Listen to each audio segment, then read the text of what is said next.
E durante o Congresso Brasileiro da Ciência das Plantas Daninhas, nós conversamos com um dos principais pesquisadores do país em relação ao combate a esse tipo de invasora, o Dr. Pedro Cristofoletti, ele que é pesquisador da USP, e falou conosco a respeito de uma gestão correta, uma administração dos químicos para não fazer com que algumas plantas criem resistência e também da importância do trabalho entre a iniciativa privada e a iniciativa pública na pesquisa do país.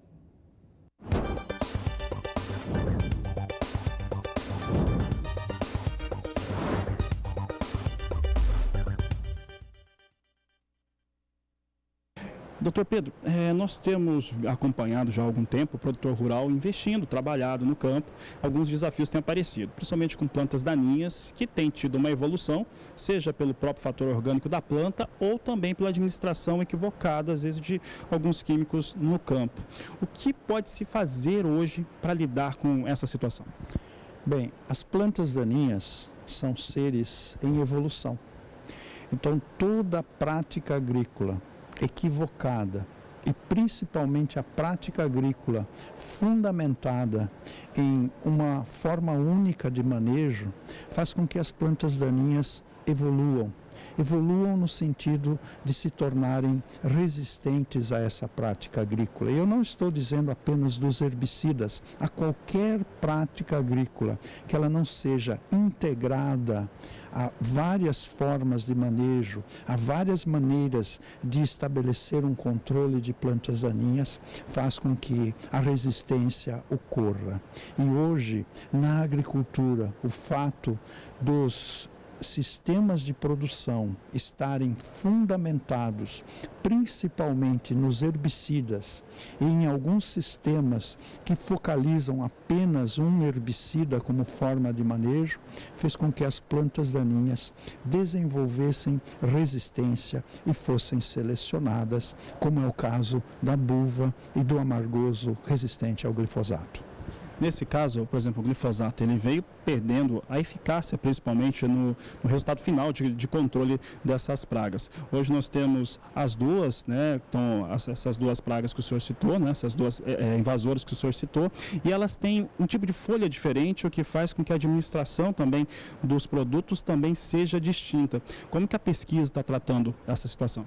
Muito bem, a pesquisa tem estudado tanto o amargoso quanto a buva, o capim-pé de galinha agora, o capim-clores, o lolium, no ponto de vista de como essas plantas daninhas desenvolveram, ou qual é o processo bioquímico ou o processo fisiológico que essas plantas se tornaram resistentes.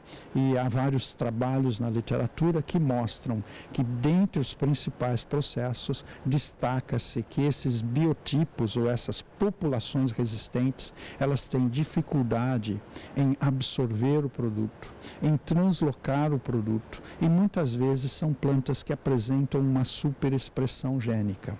E isso é uma coisa natural, porque essas plantas, elas são muito frequentes, elas produzem milhões e milhões de sementes. Então, essa variabilidade genética é que faz com que essas populações apareçam.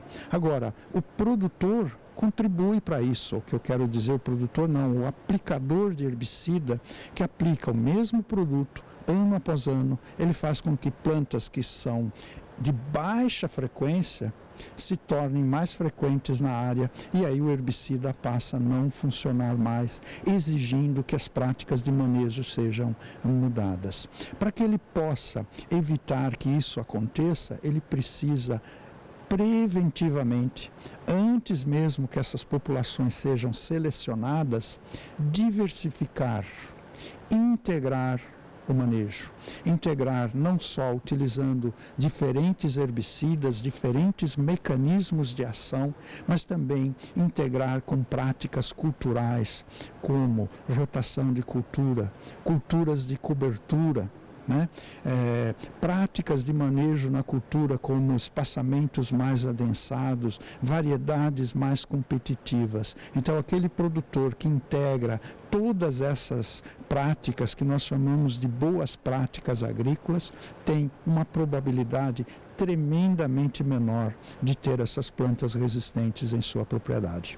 Doutor, para encerrar, esse é um evento que reúne iniciativa privada, também iniciativa pública. Nós temos instituições de pesquisa aqui, como a USP, como a Embrapa, o Federal do Rio Grande do Sul, Federal do Rio, Fluminense, a Corteva, tem a Bayer, tem a Monsanto. Como é que essa pesquisa que está acontecendo hoje, de maneira até complementar entre as instituições, como é que ela está chegando ao produtor e em que tempo que ela está chegando ao produtor rural? A Sociedade Brasileira da Ciência das Plantas Daninhas é uma sociedade que já tem mais de 40 anos e ela foi criada e fundamentada em tecnologias que integram a indústria, o produtor e o pesquisador. Todos nós da academia estamos devidamente engajados em buscar tecnologias ao produtor que venha solucionar os seus problemas de plantas daninhas, que é um fator redutor de produtividade muito importante. E para isso, nós, pesquisadores sozinhos, não conseguimos integrar e pesquisar de forma adequada. Por isso que nós precisamos integrar a indústria, nós precisamos integrar a universidade, os institutos de pesquisa, a Embrapa, etc., e o produtor, juntamente com os seus consultores. Porque a ciência das plantas daninhas, que estuda essas plantas e o seu manejo, ela é uma ciência aplicada, é uma ciência prática, que ela não se fundamenta muito nos princípios básicos da biologia, mas ela se fundamenta na pragmática de resolver os problemas de manejo. Por isso que a pesquisa associada à extensão rural, associada às inovações e tecnologias dessa empresa, é que de forma integrada procuram soluções para o agricultor.